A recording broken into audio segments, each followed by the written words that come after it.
Assalamualaikum warahmatullahi wabarakatuh. Alhamdulillahirabbil alamin wassalatu wassalamu ala asyrafil anbiya'i wal mursalin wa ala alihi wa sahbihi ajma'in. Rabbi shrah li sadri wa yassir li amri wahlul 'uqdatam min lisani yafqahu qawli.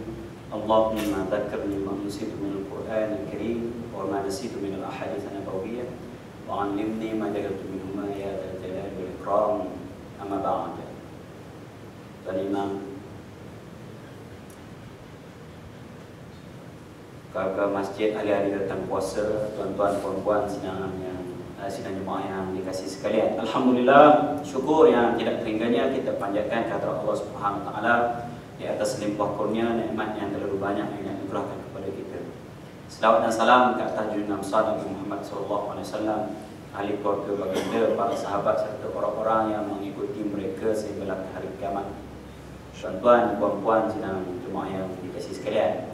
Jadi alhamdulillah pada malam yang mulia ini, di tempat yang mulia, kita memperkatakan sesuatu yang sangat mulia dalam agama, iaitu ilmu yang bersangkut paut dengan hukum hakam yang wajib kita pelajari kerana ianya akan mengesahkan ibadat kita, dan kita dijadikan oleh Allah Subhanahu Wa Taala ini adalah untuk beribadat, artinya untuk mengabdikan diri pada Allah Subhanahu Wa Taala. Maka tidak sah ibadat kita itu tanpa ilmu sebenarnya. Maka kalau tidak sah ibadat kita, tidak sah hidup kita ini, kerana matlamatnya adalah untuk mengabdikan diri beribadat pada Allah Subhanahu Wa Taala. Dan ibadat yang kita akan perkatakan pada malam ini salah satu daripada rukun Islam, iaitu haji. Kita menggunakan kitab Matla'ul Badrain wa Majma'ul Bahrain, muka surat yang ke berapa itu, 78 ya. Dalam catatan terakhir saya, wahid Islam selasa 4 5 6 7 8 9 10 11 12 13 14 baris yang ke-13, As-Satru Al-Thalithah Ashar, baris yang ke-13. Tuan-tuan jumpa tak? Guna salah atau suami di situ, di ujung dalam kurungan atau suami. Dalam bab apa ini tuan-tuan? Dalam terujuk pada atasnya sedikit, Faslun fil ihsar. Faslun fil ihsar, ini satu fasal pada menyatakan ihsar. Ihsar ni apa dia? Ihsar ini ada halangan untuk kita menunaikan haji atau umrah. Disekat, dihalang masuk ke Makkah sedangkan kita sudah berihram. Itu dia ihsar. Jadi ihsar yang telah kita sentuh pada kali yang terakhir dahulu, ada beberapa sebab. Yang pertama, seteru. Dia kata seteru ni musuh, dihalang oleh musuh. Seperti apa yang berlaku pada Nabi SAW apabila Nabi nak berumrah waktu itu dengan sekian ribu para sahabat, dalam 1,400 orang para sahabat, dihalang oleh musuh untuk masuk. Maka Nabi SAW perintahkan pada para sahabat supaya apa? Supaya bertahallul, menyembelih dan bercukur. Maka Rasulullah SAW perintahkan, qumu fanharu wahliku. Jadinya berdasarkan kepada apa? Berdasarkan firman Allah Subhanahu Wa Taala dalam surah Al-Baqarah ayat 196, fa in uhsirtum famastaysara min al-hadi wa la tahliqu ru'usakum hatta yablugha al-hadyu mahillah. Apabila kamu sudah dikepung ataupun sudah dihalang, maka kamu nak bertahallul. Apa dia? Perintah Allah Subhanahu Wa Taala, famastaysara min al-hadi, sembelih dam. Dan bercukur. Wala tahliqu ru'usakum hatta yablugha al-hadyu mahillah. Baik, itu dasarnya. Dan sebab yang kedua yang setelah kita perkatakan dulu, apa dia? Dia kata dihapaskan dia dengan yang zalim, artinya dia dikurung oleh orang zalim, orang khianat kepada dia, tak bagi pergi, ataupun inaya dia, bully dia, misalnya. Atau sahaya ini hamba abdi ini di zaman-zaman dahulu, mereka ini dimiliki dan tidak memiliki. Mereka ini tidak wajib naik haji, hamba sahaya. Jadinya kalau dia naik haji, terutamanya dengan tanpa izin tuan dia, maka tuan dia boleh arahkan dia, ataupun tuan dia boleh arahkan dia dan diwajib bertahallul, ataupun dia terus boleh bertahallul. Dia rasa dia nak naik, dia nak buat, dia teruskan, dan rasa dia nak berhenti, dia boleh berhenti. Kenapa tuan-tuan? Kerana haji tidak wajib pada hamba sahaya, dia sunat saja. Macam kita puasa sunat, boleh kita berhenti bila-bila masa, sama ada sebab ataupun tidak ada sebab. Kalau tidak ada sebab, eloknya teruskanlah sedia adabnya. Kalau ada sebab-sebab yang tertentu, misalnya nak puasanya dahaga ke, nak meraihkan tetamu dan sebagainya, boleh kita berbuka kalau kita puasa sunat. Kalau kita puasa wajib, tak boleh lah. Begitu juga dengan haji ini. Kalau wajib maka tak boleh. Atau suami, di sini kita berhenti, walaupun kita dah baca sebaris dua baris mengenainya, tetapi kita tidak detailkan pada pertemuan yang terakhir dulu. Atau suami, intinya apa ni? Suami boleh mengarahkan isterinya bertahallul, boleh, harus bagi dia.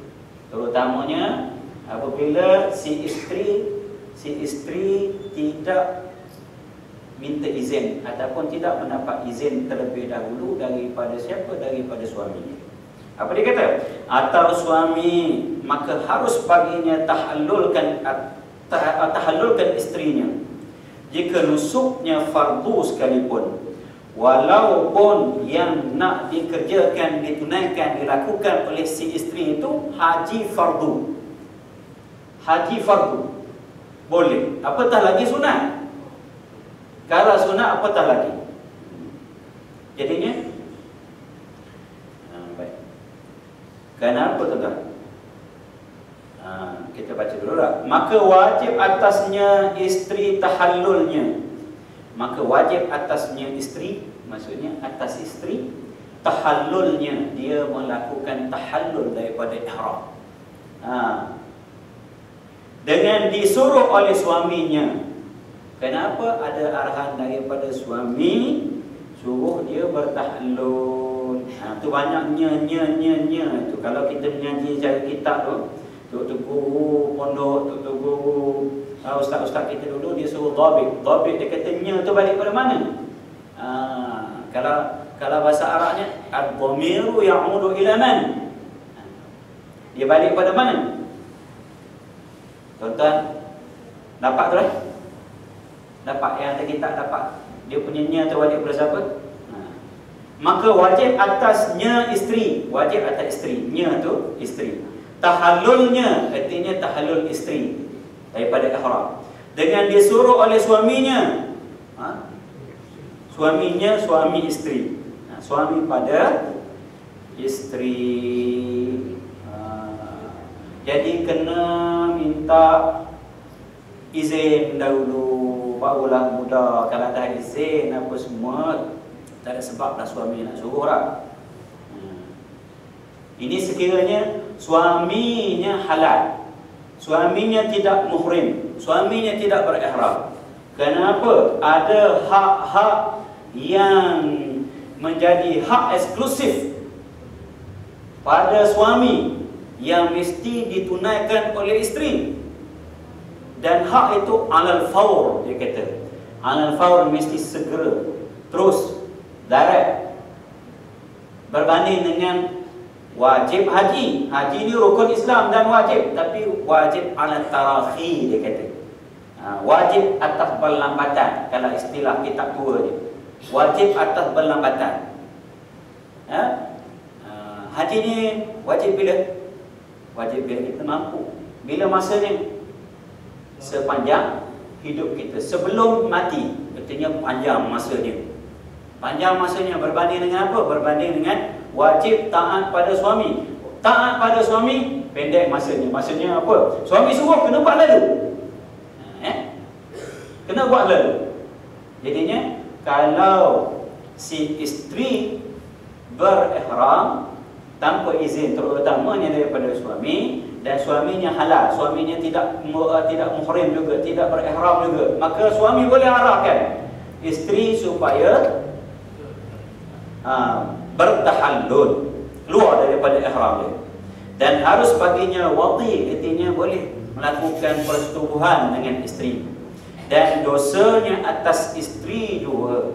Jika isteri dia enggan, isteri dia mana boleh itu sebagainya apa semua, sedangkan ada arahan daripada suami, maka dosa ditanggung oleh isteri sekiranya suami nak juga melakukan persetubuhan.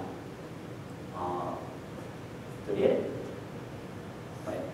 Berat ni hak-hak yang perlu ditunaikan oleh isteri kepada suami. Walau dalam hatta bab ini, bab haji ni, rukun Islam ini, rukun Islam yang kelima. Tapi dahulu suami dulu. Dahulu suami dulu. Baik. Kalau isteri tidak enggan bertahallul, maka berlaku kata sesuatu yang dilarang, maksudnya persetubuhan dan sebagainya, maka dosa ditanggung oleh isteri. Itu maksudnya. Ini dalam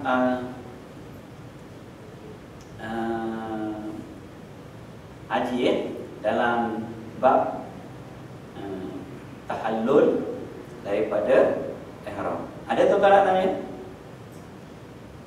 Yang sunat atau yang fardu boleh.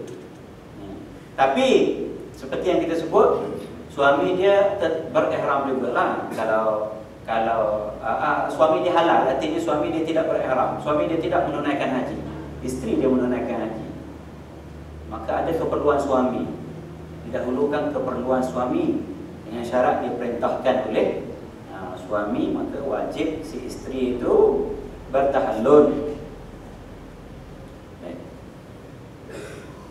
Kalau suaminya haji juga, berihram juga, buat apa dia nak suruh isteri dia? Dia nak buat apa? Dia pun berihram juga. Banyak perkara-perkara yang diharamkan waktu berihram. Kenapa? Buat apa dia nak suruh isteri dia? Tak ada pasal kan? Jadi suami dia suami yang halal, maksudnya tidak berihram, muhrim dia panggil. Itulah sebabnya dalam bab yang wajib ini pun suami masih boleh mengarahkan begitu, apatah lagi kalau dalam bab yang sunat. Sebab itu isteri kalau nak berpuasa sunat, wajib hukumnya minta izin daripada suami. Kalau suaminya ada di rumah ataupun ada berdekatan, kecuali suaminya jauh di Jepun sana sebulan khusus dan sebagainya, tak apalah. Tapi kalau suaminya ada berdekatan, maka wajib minta izin daripada suami. Untuk apa? Untuk puasa sunat. Ataupun kalau nak buat umrah sunat, haji sunat. Tapi kalau yang wajib ini, apakah wajib isteri minta izin suami? Tidaklah wajib, tapi sunat.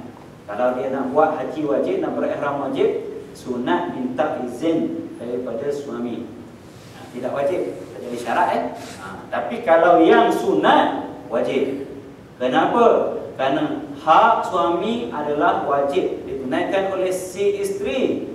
Sementara puasa sunat. Kalau haji sunat misalnya, ataupun nak buat umrah sunat, itu sunat, maka perlu didahulukan yang wajib. Ini dipanggil fiqh aulawiyat, fiqh aulawiyat ya.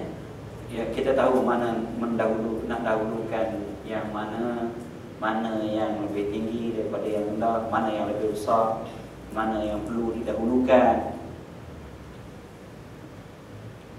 Baik. Bismillah.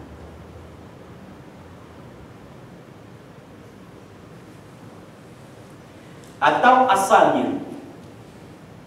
Asal dia ni siapa tuan-tuan? Asal ni asal kita. Asal ibu, ayah dulu, mak kita, asal kita lah tu. Datuk bawa lah ke atas. Itu asal kita. Dia panggil usul.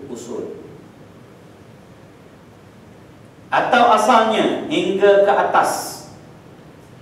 Ayah, datuk, moyang, ibu masuk, mak. Maka harus baginya tahallulkan anaknya daripada yang sunat, tiada yang fardu. Boleh juga mak ayah kita suruh kita bertahallul keluar daripada ihram, tapi yang mana? Haji yang sunat, haji kali kedua, ataupun umrah yang sunat boleh. Yang wajib tak boleh. Yang wajib tak boleh.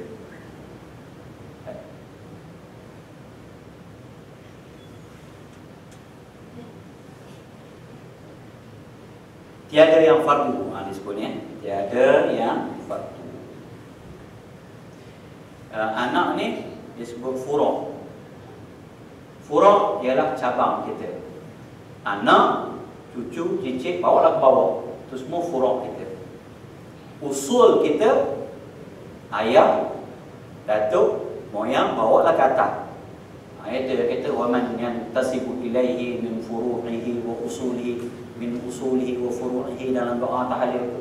Dan sesiapa yang menisbahkan diri mereka ataupun yang menasabkan diri mereka kepada apa? Terdiri daripada usulnya, datuk nenek moyangnya, dan furu'nya, anak cucu cicitnya. Boleh, tapi yang sunat sajalah, yang wajib tak boleh.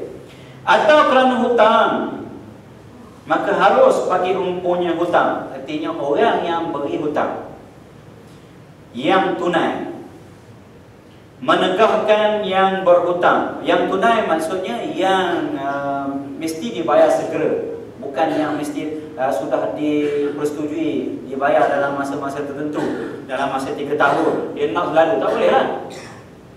Ini yang dibayar sepatutnya dia bayar tunai. Dah sampai masa maksudnya. Menegahkan yang berhutang, yang kaya, maksudnya tuan punya hutang, orang yang memberi hutang, dia halang orang itu daripada naik haji. Bayar hutang dulu.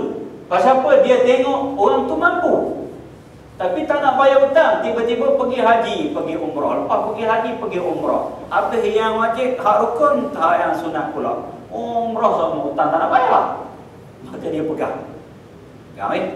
Boleh. Tapi dengan syarat orang itu mampu bayar. Orang yang berhutang itu dikira mampu bayar. Itu dia kata yang kaya di sini. Jangan kena pula orang tu tak mampu bayar dah pegang. Dia dah halang-halang, dia berihram apa semua tu, pergi bagilah dia naik haji pun, bukan ada mudarat pun kita. Lah sikit lah. Mana ikram muslim ini? Misalnya daripada ia keluar kepada nusuk, maksudnya menunaikan haji, supaya membayar akan hutangnya. Boleh. Tengok siap-siap boleh pakai haram tu, dia pergi pegang. Kata lagi tak bayar, dia kata aku tak lepas. Ada ni orang lihat bayar hutangnya,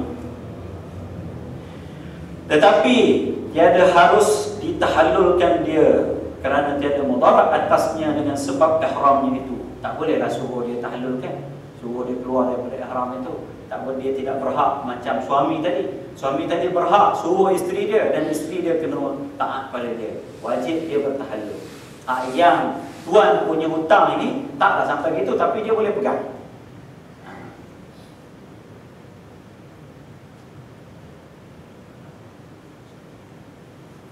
Begitu juga dengan orang yang berhutang. Orang yang ada hutang ni apabila katalah tuan hutang dia tak mau bertolak ansur, bertoleransi, bertasamuh, tak nak beri peluang pada dia, dia tetap pegang dia, kurung. Lagi tak payah dia kata kami kurung. Macam mana dia nak buat? Dia tak boleh nak keluar. Makanya dia kira ihsar juga. Dia kira ihsar juga. Dia boleh bertahallul. Boleh bertahallul.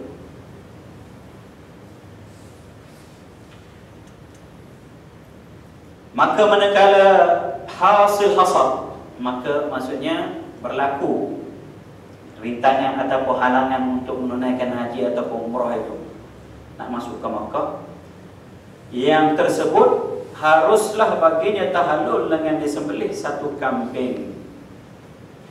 Ya, apa dia damnya? Kena bayar dam. Orang yang terhalang daripada menunaikan haji ataupun umrahnya ini, maka dia kena bayar dam untuk bertahallul. Apa dia? Satu kambing, seekor kambing. Kambing yang macam mana? Yang memadai pada udhiyah, yang boleh dibuat berkorban. Boleh buat korban. Nanti ni kambing ni berapa? Setahun, 2 tahun. 2 tahun nak masuk 3. 2 tahun nak masuk 3 tahun. Kemudian mestilah kambing korban ni macam mana? Bebas daripada sakit yang teruk, perut kering, cacat, berkudis dan sebagainya. Hatta yang mengandung pun, ataupun yang melahirkan, yang mengandung, yang pun tak boleh. Atau satu subuh unta, ataupun 1/7 unta, lembu, kerbau. Ini tuan-tuan, kalau kita nak buat korban, kita bagi berapa? 7. Jadi untuk kita bayar dam ni memadai dengan 1 subuh, maksudnya 1/7 bahagian itu. Ambil 7 bahagian. Atau subuh lembu, 1/7 daripada lembu. Kemudian maka ia bercukur dengan niat tahallul. Bercukur lepas itu. Dan mesti dengan niat pada waktu sembelihnya dan bercukurnya. Waktu sembelih tadi pun kena niat bertahallul, dan waktu bercukur juga kena niat bertahallul. Ya, dua masa, 2 keadaan itu. Iaitu bahawa ia niat keluar daripada nusuknya. Itu niat tahallul tadi, ya. Dia keluar daripada niat nusuk. Nusuk ini ialah upacara haji, ibadat haji itu sendiri. Dengan sebab ihsar itu, dengan sebab ada halangan, maka tak dapat tiada daripada menyertakan niat yang tersebut pada keduanya. Mesti tak dapat tiada ni, mestilah wajib berniat untuk keluar daripada nusuk haji. Bila? Waktu menyembelih, dan waktu bercukur kena niat. Maka jika lemah daripada sembelih yang tersebut, maka dia beri makanan dengan harga kambing. Jika tak mampu nak menyembelih, tak ada modal dan sebagainya, ataupun tak ada nak dapat binatang sembelihan, itu susah. Jadinya beri makanan. Cara nak beri makanan itu macam mana? Kambing berapa sini? Kambing kita 500 tak? 7. Omong mahal. Saya ingat di Karachi dulu kan, buah ni. Tak sampai 1 riyal. Seekor. Kepala dia 80 sen je. Kita pergi ke kedai, kita suruh dia proses, dia cincang-cincang, dia potong-potong elok, kita balik buat kari. 80 sen je satu kepala. Dah tu buat kari tu.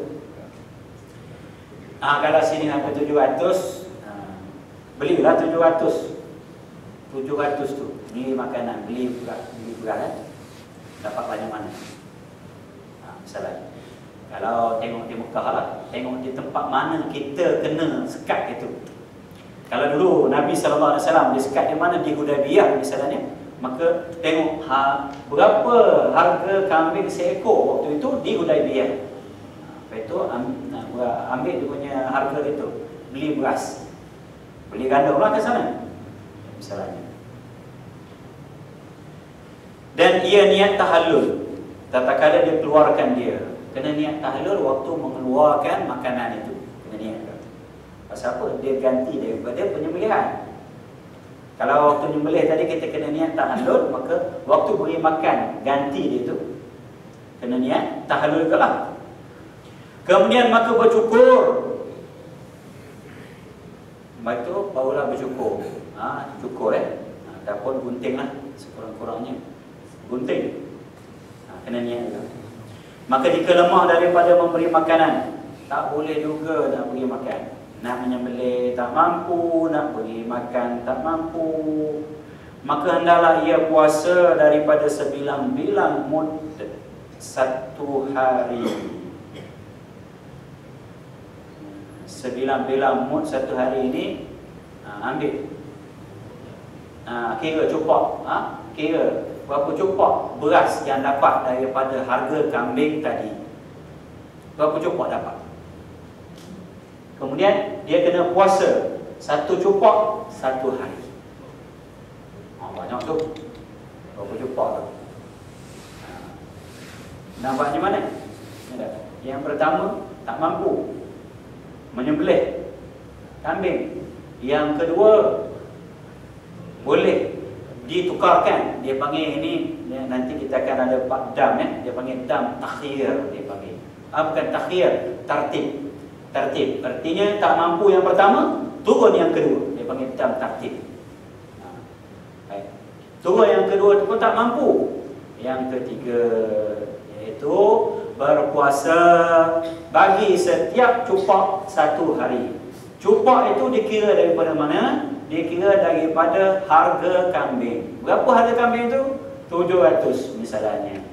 Maka belilah makanan sebanyak 700 itu, dapat berapa cupak? Tak jelas ke?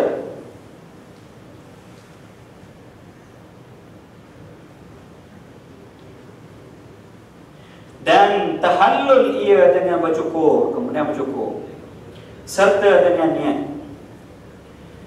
Dan tiada terhenti tahallulnya atas terdahulu puasanya.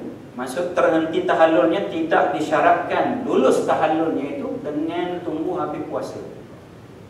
Dalam bab puasa tak disyaratkan buat terus nak buat macam mana? Kalau 700 rial, berapa cupak? Secupak berapa dia tu? Ya? 2 rial secupak. Secupak dalam sekilo lah. Lebih kurang. Ada. Cek balik lah tuan-tuan. Lama tu. Jadi maksudnya tiada terhenti tahallulnya atas terdahulu puasanya. Maksudnya tidak disyaratkan puasa dahulu baru dia boleh bertahallul. Jenuh lah nak puasa. Apa cupak tu, berapa hari tu baru boleh bertahallul. Tahallul tidak disyaratkan. Tidak disyaratkan habis puasa.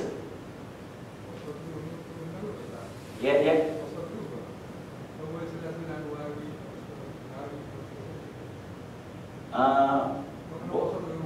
Tidak disyaratkan apa ni orang kata mualat ataupun berturut-turut.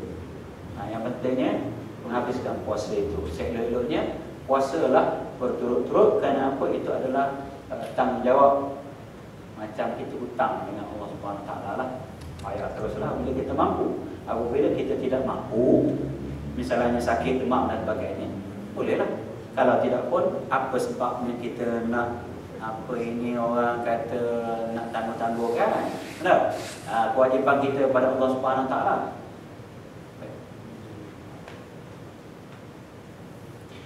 Maka dam ini wajib disembelihkan dia pada tempat yang dihasarkan padanya.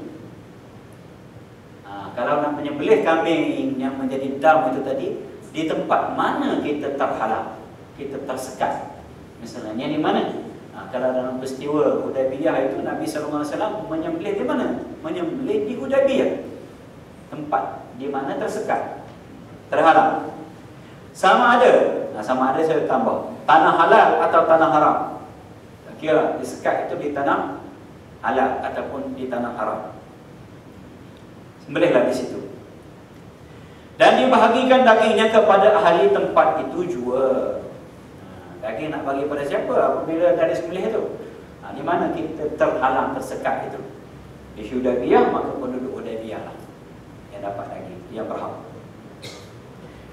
Tiada harus dipindahkan dagingnya kepada lain daripada ahli tempat itu. Tak boleh nak pindah, tak boleh nak alih. Lalu di Hudaybiyah lah. Melainkan kepada tanah haram, kecuali dipindahkan ke Mekah misalnya. Tak apa. Demikian lagi, tiada harus dipindahkan makanan. Bila dah tak mampu menyembelih, maka diberi peluang untuk kita tunaikan ataupun bayar dengan makanan yang dinilai berdasarkan kepada harga kambing itu tadi. Jadi makanan itu bila kita dah beli, maka di mana kita nak bagi? Bagi pada tempat yang kita terhalang ataupun tersekat tadi. Di Hudaybiyah misalnya, di Hudaybiyah.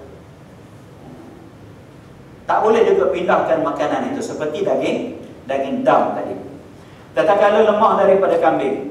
Nah, ini tadi isyarah dia bila kita bayar dengan makanan, maksudnya kita lemah daripada kambing ni apa? Kita tak mampu nak sembelih kambing.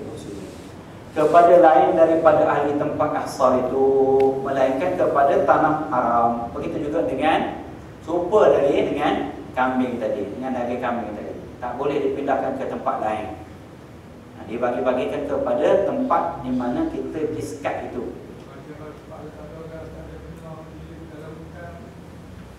Kita bawa ke tanah haram.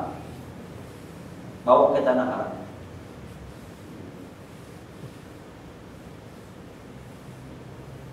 Baik. Dan mana tadi? Kepada lain daripada ahli tempat asal itu, melainkan kepada tanah haram. Dan ada pun puasa, kita cepat sikit kita habiskan 4 minit. Dan ada pun puasa, maka tiada dikaitkan dia pada sesuatu tempat. Puasa tidak semestinya orang kata mesti puasa di situ. Di Hudaybiyah kena berapa cupak nak habis tu. Tak ada pasal duduk kemos situ berhari-hari, bulan misalnya. Kebetulan kambing pula mahal, banyak cupak lah kena beli. Kemos situ bulan lah, kena puasa di tempat yang kita tersekat dah. Itu maksudnya tidak dikaitkan. Maka dinamakan dam ini tertib dan ta'dil. Dam ini apa namanya? Tertib dan ta'dil. Ini di bawah nanti kita akan ada faslun fi dima. Lambat sikit Pak Dima ni, walaupun dah diceritakan macam-macam. Dam, jenis dam dan sebagainya disebut berulang kali, tapi bab dimaknya, bab damnya lambat sikit. Lepas ni akhir sekali dalam bab haji ni. Dalam kitab lain disebut dulu. Tertib itu mesti mengikut susunan. Apabila tak mampu yang pertama, turun yang kedua. Tak mampu yang kedua, turun yang barulah turun yang ketiga. Itu namanya tertib, mengikut susunan. Ta'dil maksudnya kita boleh tukarkan dam itu kepada harganya. Itu ta'dil, kita alihkan, convertkan kepada bentuk harga. Misalnya kambing, boleh kita bayar, boleh kita tukarkan kepada makanan dengan cara menilai berapa harganya, kemudian beli makanan. Itu bagi ta'dil. Kemudian tak mampu kita nak beli makanan itu juga, maka kita boleh alih lagi, convertkan kepada puasa. Jadi bagi ta'dil. Jadi dam dalam bab tahallul ini apa dia? Dam tertib dan ta'dil. Maka tiada wajib qada nusuk orang yang muhsar. Orang yang muhsar iaitu orang yang terhalang, tersekat ni tadi, muhsar.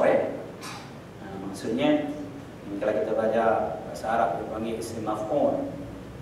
Muhsar, orang yang terhalang, tersekat. Kada wajib qada maksudnya tak perlu ganti. Tak perlu ganti haji ataupun umrah yang dia nak buat itu.